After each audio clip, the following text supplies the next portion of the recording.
Top quality और consistent performance के लिए सिर्फ सिल्वर पंप नाम याद रखना। ಇನ್ನು ವಿವಿಧ ಬೇಡಿಕೆಗೆ ಆಗ್ರಹಿಸಿ ಸಾರಿಗೆ ನೌಕರರ ಒಂದು ಸಮರ ಏನಿದೆ ಆಗಸ್ಟ್ 5ನೇ ತಾರೀಕು ಕೆಎಸ್ಆರ್ಟಿಸಿ ಮತ್ತು ಬಿಎಂಟಿಸಿ ಬಂದ್ ಮಾಡ್ತೀವಿ ಅನ್ನುವಂಥ ಒಂದು ವಿಚಾರ. ಸೊ ಇದಕ್ಕೆ ಸರ್ಕಾರದ ವಿರುದ್ಧ ಇವತ್ತಿನಿಂದನೇ ನೌಕರರು ಹೋರಾಟವನ್ನು ಹಮ್ಮಿಕೊಂಡಿದ್ದಾರೆ. ಈಗ ಸಾರಿಗೆ ನೌಕರರ ಸಂಘಟನೆ ಜಂಟಿ ಕ್ರಿಯಾ ಸಮಿತಿ ಒಂದು ಧರಣಿಗೆ ಈಗ ಮುಂದಾಗಿದೆ. ಫ್ರೀಡಂ ಪಾರ್ಕ್ನಲ್ಲಿ ಇವತ್ತು ನೌಕರರು ಉಪವಾಸ ಸತ್ಯಾಗ್ರಹವನ್ನು ಆರಂಭಿಸ್ತಾ ಇದ್ದಾರೆ. ಇನ್ನೇನು ಕೆಲವೇ ಕ್ಷಣಗಳಲ್ಲಿ ಫ್ರೀಡಂ ಪಾರ್ಕ್ನಲ್ಲಿ ಸತ್ಯಾಗ್ರಹ ಆರಂಭವಾಗುತ್ತೆ. ಇಲ್ಲಿ ವೇತನ ಹೆಚ್ಚಳ ಜೊತೆಗೆ ಗ್ರ್ಯಾಚ್ಯುಟಿ ಸೇರಿದಂತೆ ಇನ್ನು ವಿವಿಧ ಬೇಡಿಕೆಗಳನ್ನು ಇಟ್ಕೊಂಡಿದ್ದಾರೆ. ಅದನ್ನು ಪೂರೈಕೆ ಮಾಡಬೇಕು ಅನ್ನುವಂಥದ್ರ ಬಗ್ಗೆ ಇರುವಂತಹ ಇವರ ಕೋರಿಕೆ.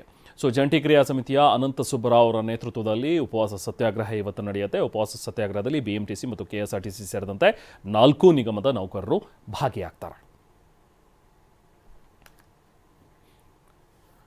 ಸೊ 5ನೇ ತಾರೀಕು ನಾವು ಬಂದ್ ಮಾಡ್ತೀವಿ ರಾಜ್ಯವ್ಯಾಪಿ ಅನ್ನುವಂಥದ್ದನ್ನು ಕೂಡ ಹೇಳಿದ್ದಾರೆ. ಬಟ್ ಇನ್ನೂ ಮಾತುಕತೆ ಇದೆ, ಅದನ್ನು ಅವರ ಮನವೊಲಿಕೆ ಮಾಡುವಂಥ ಒಂದು ಪ್ರಯತ್ನಗಳು ಕೂಡ ಆಗ್ತಾ ಇವೆ. ಸೊ ಆ ಪ್ರಯತ್ನಗಳೇನಾದರೂ ಸಫಲತೆಯನ್ನು ಕಂಡ್ರೆ ಆಗ ಬಂದ್ ಕ್ಯಾನ್ಸಲ್ ಆಗುತ್ತೆ. ಇಲ್ಲ ಅಂತ ಹೇಳಿದ್ರೆ ನಾವು ಆಗಸ್ಟ್ 5ಕ್ಕೆ ಬಂದ್ ಮಾಡ್ತೀವಿ ಅನ್ನುವಂಥದ್ದನ್ನು ಕೆಎಸ್ಆರ್ಟಿಸಿ ಮತ್ತು ಬಿಎಂಟಿಸಿ ನೌಕರರ ಸಂಘ ಈಗಾಗಲೇ ಘೋಷಣೆಯನ್ನು ಮಾಡಿದೆ. ಸೊ ಅದರ ಪೂರ್ವಭಾವಿಯಾಗಿ ಇವತ್ತಿನಿಂದಲೇ ನಾವು ಉಪವಾಸ ಸತ್ಯಾಗ್ರಹವನ್ನು ಮಾಡ್ತಾ ಇದ್ದೀವಿ ಅಂಥೇಳಿ ಸಾರಿಗೆ ನೌಕರರು ಸಭೆಯನ್ನು ಮಾಡಿ ಜಂಟಿ ಕ್ರಿಯಾ ಸಮಿತಿ ಒಂದು ನಿರ್ಧಾರವನ್ನು ಕೈಗೊಂಡಿದೆ. ಅದರಂತೆ ಕೆಲವೊಂದಷ್ಟು ಜನ ನೌಕರರೆಲ್ಲರೂ ಕೂಡ ಈಗ ಫ್ರೀಡಂ ಪಾರ್ಕ್ನಲ್ಲಿ ಜಮಾಯಿಸಿ ಉಪವಾಸ ಸತ್ಯಾಗ್ರಹವನ್ನು ಮಾಡಲಿಕ್ಕಿದ್ದಾರೆ.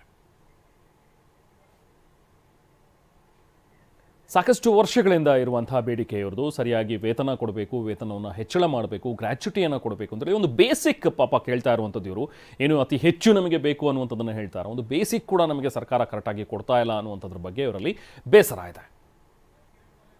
ಹೆಚ್ಚಿನ ಮಾಹಿತಿ ನಾವು ಪ್ರತಿನಿಧಿ ಕಿರಣ್ ಸೂರ್ಯ ನೀಡ್ತಾರೆ. ಕಿರಣ್, ಇವತ್ತು ಉಪವಾಸ ಸತ್ಯಾಗ್ರಹವನ್ನು ಮಾಡ್ತೀವಿ ಅನ್ನುವಂಥದ್ದನ್ನು ಏನು ಹೇಳಿದರೆ, ಆರಂಭವಾಗಿದೆಯಾ ಉಪವಾಸ ಸತ್ಯಾಗ್ರಹ? ಹೇಗಿದೆ ಇವರ ಒಂದು ಧರಣಿಯ ಸ್ವರೂಪ? ಸೊ ಏನು ಹೇಳ್ತಾರೆ, ಇಲ್ಲಿಂದ ಹೇಗೆ ಇವರು ಇದನ್ನು ಮುಂದುವರಿಸ್ತಾರೆ ಹೋರಾಟವನ್ನು? ಹೌದು ರೇಮನ್, ಈಗಾಗಲೇ ಕೂಡ ಸಾರಿಗೆ ನೌಕರರು ವಿವಿಧವಾದಂತಹ ಬೇಡಿಕೆಗಳನ್ನ ಈಡೇರಿಕೆಗಾಗಿ ಆಗ್ರಹಿಸಿ ಆಗಸ್ಟ್ 5ನೇ ತಾರೀಕಿಂದ ಅಹೋರಾತ್ರಿ ಅಂದ್ರೆ ಮುಷ್ಕರಕ್ಕೆ, ಸಾರಿಗೆ ಮುಷ್ಕರಕ್ಕೆ ಈಗಾಗಲೇ ಕೂಡ ಕರೆಯನ್ನ ಕೊಟ್ಟಿರುವಂತದ್ದು. ಆ ನಿಟ್ಟಿನಲ್ಲಿ ಇವತ್ತು ಬೆಳಗ್ಗೆ 11:30ಯಿಂದ ಉಪವಾಸ ಸತ್ಯಾಗ್ರಹವನ್ನ ಮಾಡ್ಲಿಕ್ಕೆ ಈಗಾಗಲೇ ತೀರ್ಮಾನ ಮಾಡಿರುವಂತದ್ದು. ಅಂದ್ರೆ ಹಿಂದೆ ಕೂಡ ಸಿಎಂಗೆ ಈಗಾಗಲೇ ಕೂಡ ಸಾರಿಗೆ ಮುಷ್ಕರದ ಒಂದು ನೋಟಿಸ್ ಅನ್ನ ಕೂಡ ನೀಡಲಾಗಿರುವಂತದ್ದು.